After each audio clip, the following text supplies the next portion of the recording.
Un po' una situazione, diciamo, ho mia moglie disabile, quindi mi Ok. muovo poco da casa Ok. e non ho l'opportunità, e mi dispiace, di poter godere perché ci sono certe cose che stanno cambiando Sì, e non riesco praticamente, evidentemente, ad godere. apprezzarle. Esatto. E questo mi dispiace, però Ah. so che, per esempio, stanno facendo parecchio, adesso mi auguro che facciano qualcos'altro qua con la palazzina del CONI, con Sì.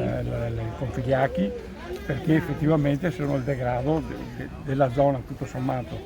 E poi qua a San Carlo hanno fatto qualcosa, nel senso praticamente che ci sono gli spacciatori, e questo qua è un problema, ma non è un problema solamente di San Carlo, è un problema un po' generale. Sì. E non è facile perché finché c'è la gente che compra, evidentemente, Sì. cioè, il mercato lo fa non chi vende solo, ma soprattutto chi compra. Ha ragione. Questo è quello che penso io.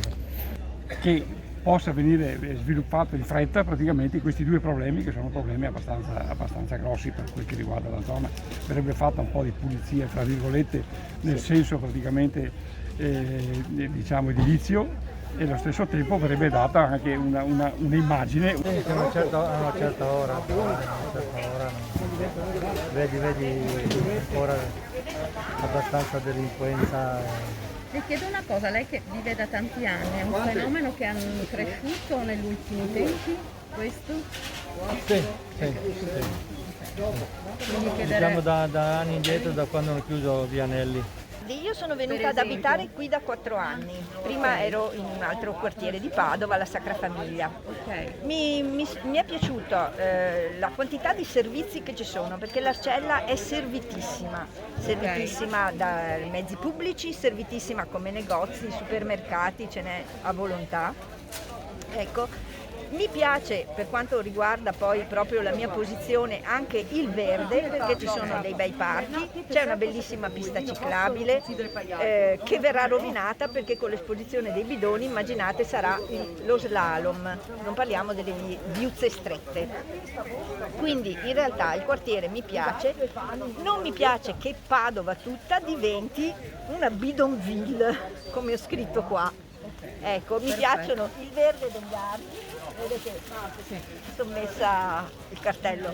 Ecco, e quindi speriamo di convincere il comune che la gente non è, perché continuano a dire che la gente ad Arcella Ovest è soddisfatta, che hanno aumentato la differenziata, e io le dico, con questi sistemi che proponiamo la differenziata aumenta, perché noi siamo a favore della differenziata, non siamo affatto contrari. Continuano a dirci che noi non vogliamo la differenziata, non è vero, noi la vogliamo, ma la vogliamo fatta con intelligenza, senza quintalate di bidoni di plastica in giro dappertutto. Nel mio quartiere bisognerebbe cambiare tutto, visto che abito all'Arcella. Partendo dal trasferimento da via Anelli, praticamente, ecco, si è concentrato tutto, specie nella prima Arcella a ridosso della stazione.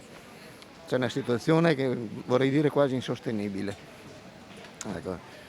Spacciatori in continuazione, impuniti, perché come si faccia a non rendersi conto che svolgono quel tipo di attività lì, perché sono nulla facenti tutto il giorno, sono vestiti bene, li vede, quindi il reddito dovrebbe arrivare da qualche parte, no? Quindi non è che ci voglia chissà quell'intelligenza per capire che c'è, ecco, e pare che a nessuno interessi la cosa, e quindi si lascia andare.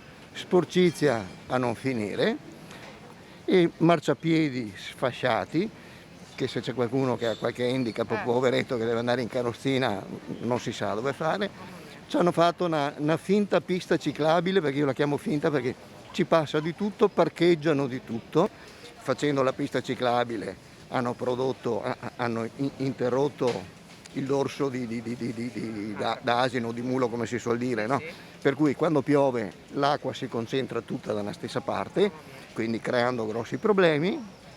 Sembra che a Padova non si possa fare le pulizie delle strade come si fa a Milano, che è 10 volte Padova, che una notte alla settimana passano e c'è divieto di sosta, con rimozione, e puliscono. Da noi non viene mai pulito, perché da una parte c'è la pista ciclabile e quella la puliscono, chiaramente, perché è più semplice. Dall'altra parte ci sono le macchine parcheggiate giorno e notte, perché siamo a ridosso della stazione, chiaramente, quindi non viene mai pulito. Quando piove un po' in maniera un po' più abbondante, i tombini si intasano e corri il rischio che l'acqua ti venga dentro in casa, come è già successo più di qualche volta. Quindi è un degrado, ma pare che la cosa non interessi a nessuno. Ci sono state raccolte di firme, petizioni, questo, quell'altro.